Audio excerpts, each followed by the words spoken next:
अभिजात संगीताचा वारसा लाभलेल्या मंगेशकर घराण्याने या देशातील असंख्य रसिकांना सुरमधुर गाणी आणि श्रवणीय संगीतानं मंत्रमुग्ध केलं.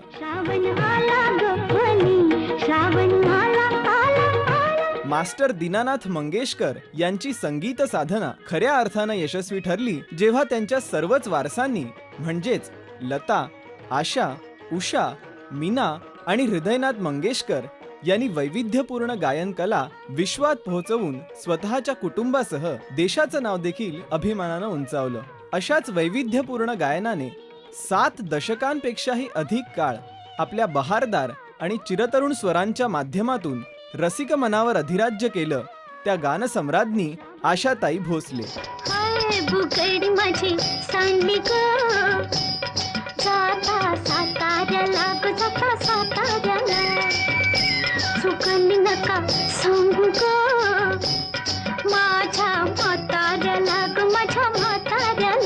आशाताईंचा जन्म 8 सप्टेंबर 1933 साली सांगली येथे झाला.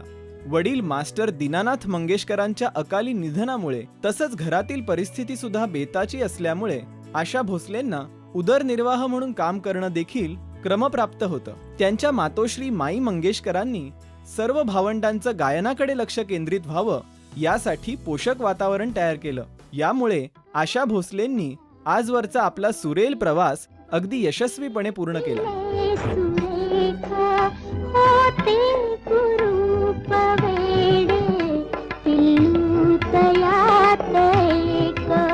आशा भोसले यांनी आजपर्यंत 20 पेक्षाही अधिक भारतीय भाषांमधून 12,000हून जास्त गाणी गायली असून याची नोंद Guinness book of world records मध्येही करण्यात आली आहे. स्वरबहार आशाताईंनी गायलेल्या लोकप्रिय मराठी गीतांबद्दल जाणून घेऊयात आजच्या रुपेरी मुद्रा कार्यक्रमात.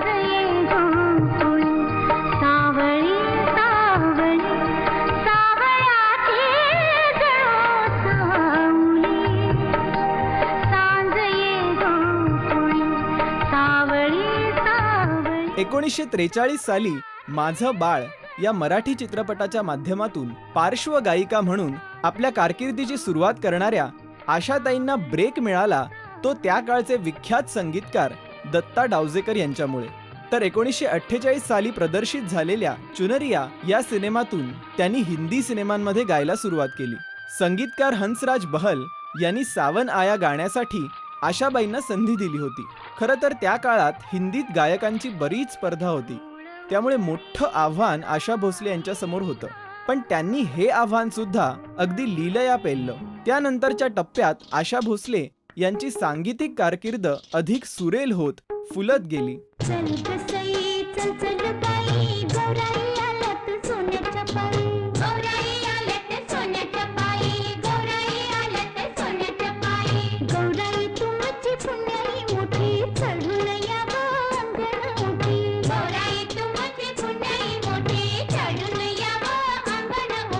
हिंदीत आशा भोसले यांचा स्वर पोहोचण्या अगोदर मराठीत खऱ्या अर्थाने त्या गायिका म्हणून नावारूपाला आल्या त्या पुढचं पाऊल चित्रपटामुळे.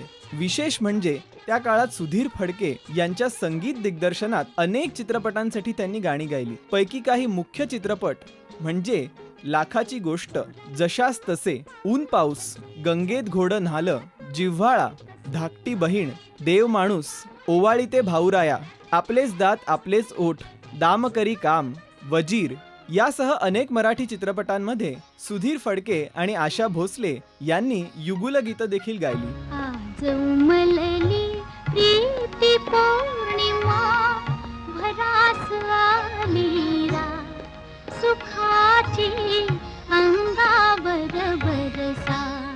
आणि याचा गायक जोडीनं विक्रमही नोंदवलाय. या व्यतिरिक्तही आशा भोसले यांची आणखीन काही गाणी लोकप्रिय ठरली.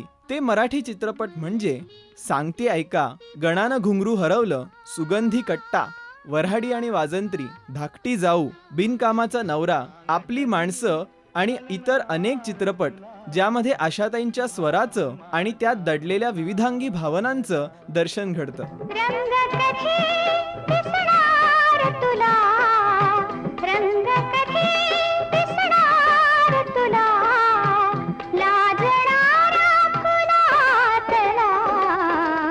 सांग कधी कळणार तुला भाव माझ्या मनातला.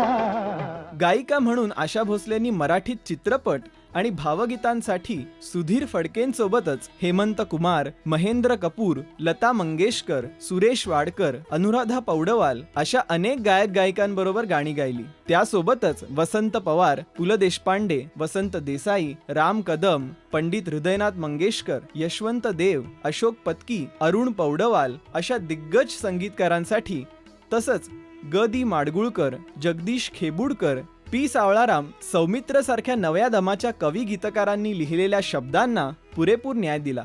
आशा भोसले ह्या कोणत्याही प्रकारचं त्यांना गाणं द्या तुम्ही, लावणी असून दे, गझल असून दे, भावगीत असून दे, डान्सचं गाणं असून दे, किंवा तेव्हा ते कॅबरे म्हणायचो त्या पद्धतीची गाणी असायची, तर कोणतंही गाणं दिलं ते इतकं सजवायचे. ते म्हणजे हिंदीमध्ये म्हणतात ना, चार चांद लग जाएंगे, तर चार चांद खरोखर लावायचे ते. आणि ते गाणं म्हणजे जेव्हा आम्ही मी संगीतकार म्हणून असल्यामुळे सांगतो की जेव्हा घरी बसून आम्ही कंपोज करतो तेव्हा वाटायचं नाही की गाणं एवढं जाऊन हायलाईट होईल म्हणून, पण आशा भोसलेच्या तोंडून ते गाणं निघालं की इतकं ते वेगळंच व्हायचं त्याचं रूप, आणि प्रत्येकाला आवडायचं.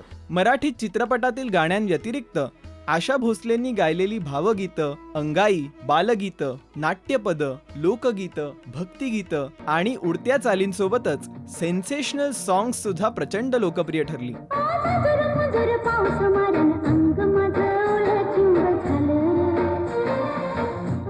आज देखील म्हणजे वयाच्या 83व्या वर्षी सुद्धा अनेक गाणी त्या उत्साहानं गाताना दिसतायत.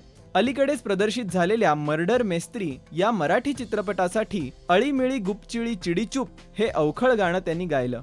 आशा भोसले यांना विविध भाषांमध्ये गायलेल्या गाण्यांसाठी अनेक पुरस्कारांनी देशविदेशात सन्मानित केलं गेलंय.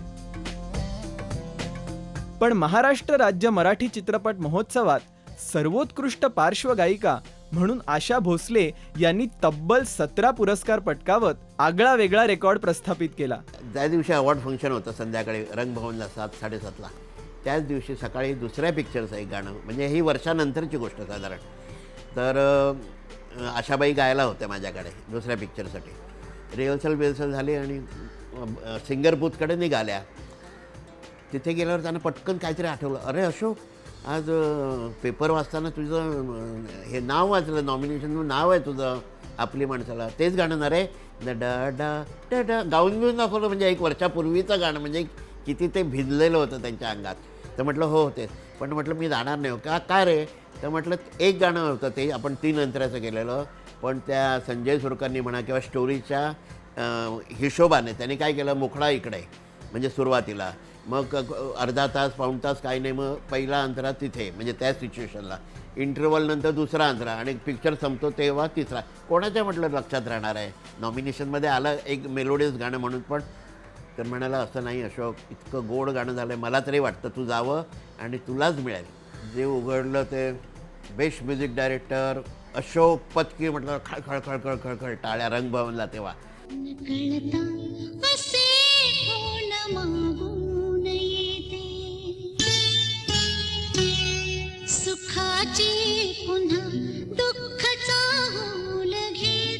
आवाजातील नादमधुरता, अष्टपैलू पद्धतीनं गायलेली गाणी आणि त्यांच्याकडून सखोलतेनं तसंच बारकाईनं केल्या गेलेल्या अभ्यासामुळेच आजही त्यांची गाणी मनाला स्पर्शून जाणारी, आपलीशी आणि हवीहवीशी वाटतात. म्हणूनच विदुषी आशा भोसले हे नाव आणि त्यांचा सुरमयी आवाज रुपेरी पटलावरच नाही तर या त्रिखंडातही अभिमानानं गुंजत राहील.